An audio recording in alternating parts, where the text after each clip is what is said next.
저는요, 이렇게 하나님의 다스림을 벗어난 아브라함에게서 발견되는 외적인 부작용 두 개도 제가 발견을 하는데요.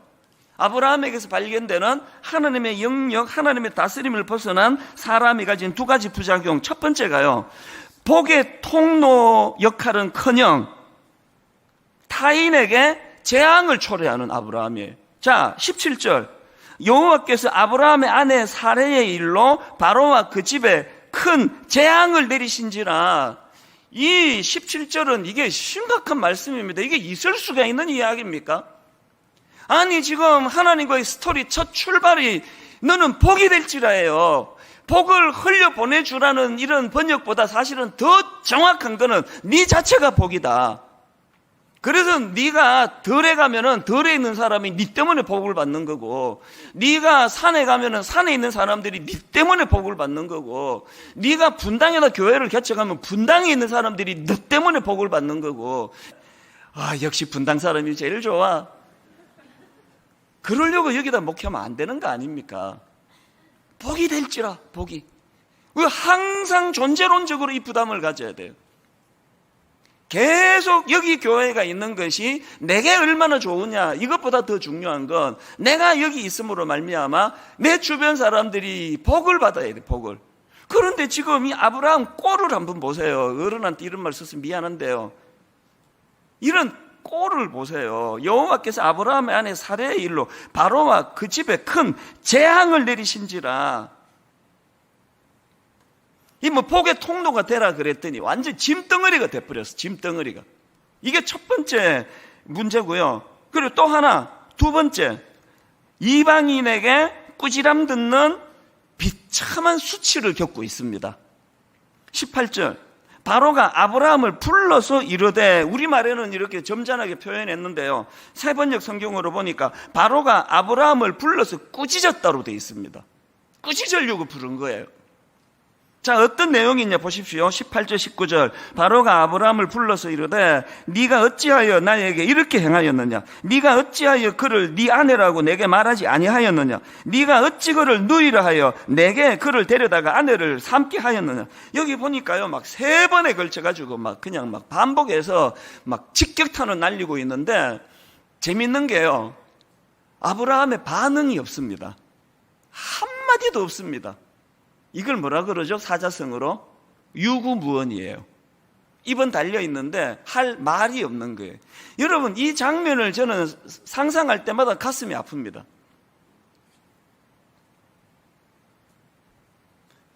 구약의 선지자 요나에게도 비슷한 일이 있었던 거 아시죠?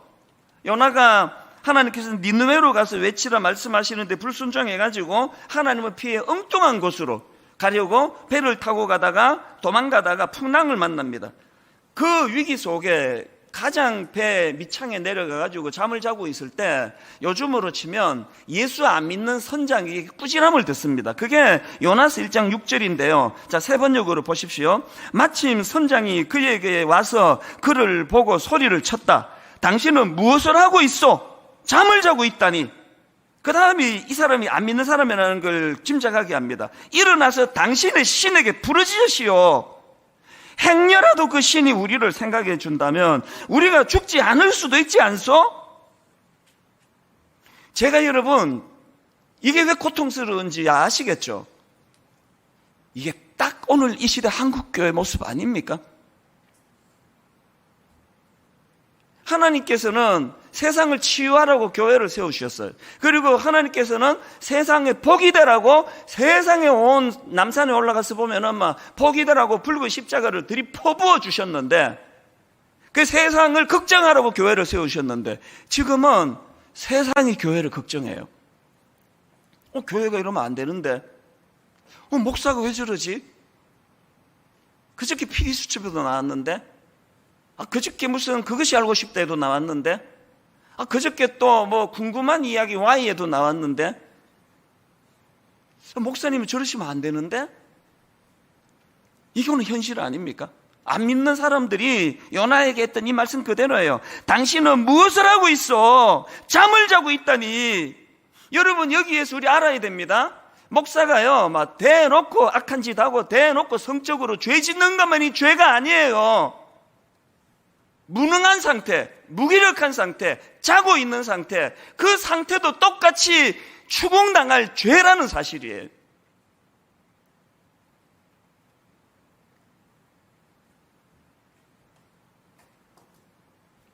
너무 이게 이제 자주 여러 번 듣다 보니까 이 꾸지람도 좀 몸에 익는 것 같아요.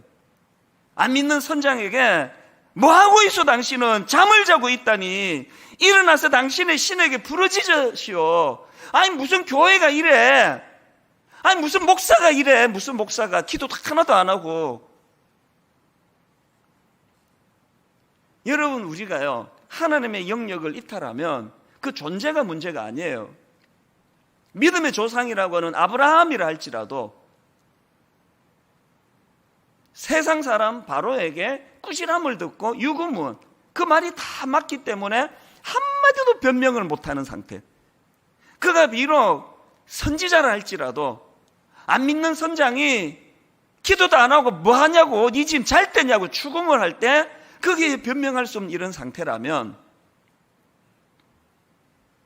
그래서 저는 오늘 가장 초라하고 어떤 면에서는 아브라함 생애 가운데 가장 비참했던 순간 중에 하나인데, 아까 말씀드렸죠. 야고보서 1장 2절 말씀 가지고요 여러 가지 시험을 만나면 오히려 기쁘게 여길 이유를 저는 여기서 발견해요. 아브라함에게 가장 비참할 때, 아브라함에게 가장 수치스럽고 답이 나오지 않아요. 유구무원, 뭐라고 뭐 어떻게 해결할 수 없는 그 절망적인 상황이 사실은 아브라함에게 가장 낙관적이고 가장 희망적이고 가장 회복이 도래하고 있음을 알 수 있는 상황이라는, 이게 오늘 우리의 희망입니다. 이걸 제가 풀어드릴게요. 제가 오늘 주목해야 될 포인트가 이거라고 생각하는데요. 이제 자기 힘으로는 어떻게 수습이 안 되는 유구무원의 상태에서 어떻게 회복이 일어났나. 여러분 이 위기 상황에서 회복을 위한 두 가지 조건이 있다는, 이게 선이라고 제가 강조해서 그 이름을 붙여봤습니다. 두 가지, 이 위기 상황을 극복하는 두 가지 조건 중에 첫 번째가 선, 먼저 선자예요. 선, 하나님의 개입하심이에요. 오늘 보면 17절, 여호와께서 아브라함의 아내 사레의 일로 바로와 그 집에 큰 재앙을 내리신지라. 이 17절로부터 시작해서 하나님의 수습이 시작이 되세요. 근데 여러분 이게 참 아이러니한 게 뭐냐 하면은요, 이 본문에 제가 흥미롭게 생각하는 게, 지금 아브라함이 추할 대로 추해진 그 모든 상황은요 하나님이 개입하셨기 때문에 생긴 일이에요. 하나님이 개입 안 하셨으면요 아브라함이 인간적으로 원하는 다 됐습니다. 그 수많은 가축을 선물로 받고 떵떵거리며 살았을 거예요. 그런데 하나님의 개입하심으로 말미암아 바로와 그 집에 재앙을 내리셨기 때문에 아브라함에게 그래서 수치가 온 거예요. 이 굉장한 아이러니예요. 아브라함 입장에서 하나님의 개입하심이 되게 힘들어요. 불편해요. 아니 좀 내버려 두시지 왜. 너무 이 아이러니한 이 모습이요, 이게 진짜 이게 복이 되기 위한 중요한 조건이에요. 아브라함 입장에서 하나님이 개입해서 일을 그르쳤어요. 일을 망쳐버렸습니다. 수치를 당하는 자리에 빠지게 되고. 그런데 여러분, 아브라함의 계획이 그저 목숨 건지고 오히려 부자가 되어서 잘 먹고 잘 살았더란다, 이렇게 끝날 수 있는 사건에 하나님이 개입하시는 불편한 일을 초래했는데요. 그런데 여러분 이게 사실은 가장 큰 하나님의 축복이라는 게, 제가 이 말씀을 묵상하다가 여러분이 너무나 잘 아시는 로마서 1장 21절 말씀이 떠오르는 겁니다. 하나님을 알되 하나님을 영화롭게도 아니하며 감사하지도 아니하고 오히려 그 생각이 허망하여지며 미련한 마음이 어두워졌나니 스스로 지혜 있다 하나 어리석게 되어 썩어지지 아니하는 하나님의 영광을 썩어질 사람과 새와 짐승과 기어다니는 동물 모양의 우상으로 바꾸었느니라. 그 다음 24절, 그러므로 하나님께서 그들을 마음의 정욕대로 더러움에 내버려 두사. 아브라함이 원했던 게 이겁니까? 더러움에 내버려 두는 상태? 더러운 그 가축들을 선물로 받아가지고 아내를 팔아가지고 내 그 덕 좀 보자, 그렇게 아내를 팔아버리는 그 더러운 욕구가 꿈틀꿈틀거려서 얻게 된 그 부산물을 가지고 떵떵거리고 사는 그 상태, 이걸 내버려 두기를 원하시는 분 계세요?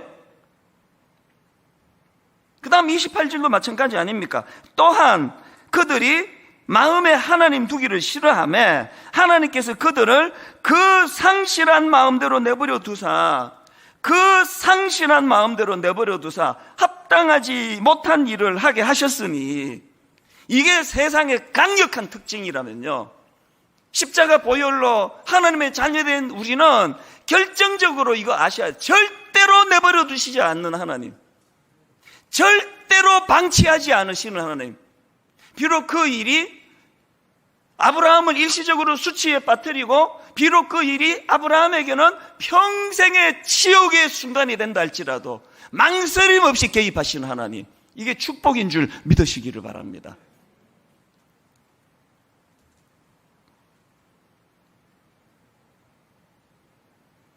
비록 아브라함이 그 이방인 바로에게 꾸지람을 듣는 그 수치를 겪지만요, 그 수치 18절 바로 그 다음 19절을 보세요.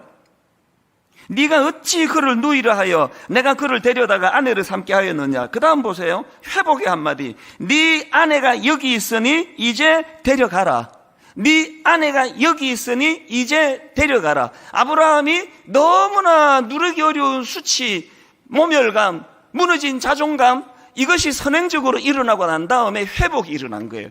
저는 여기 나와 있는 네 아내가 여기 있으니 이제 데려가라, 이거를 보면서 창세기 1장 2절 3절이 확 떠오르는 겁니다. 땅이 혼돈하고 공허하며 흑암이 깊음 위에 있고 하나님의 영은 수면 위에 운행하시니라. 하나님이 이르시되 빛이 있으라 하시니 빛이 있었고.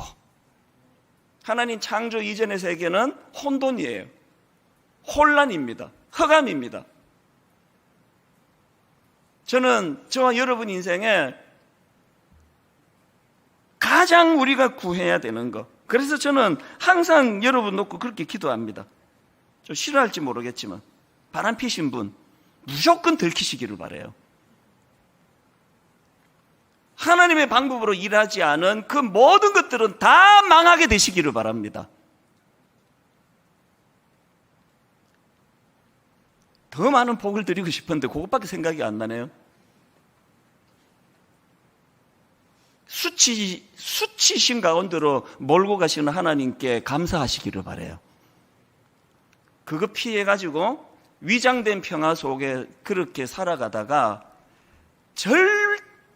결정적인 순간에 미끄럼틀 위에서의 축복이라고 시편에서 그런 표현이 있거든요. 결정적인 순간에 미끄러지지 않도록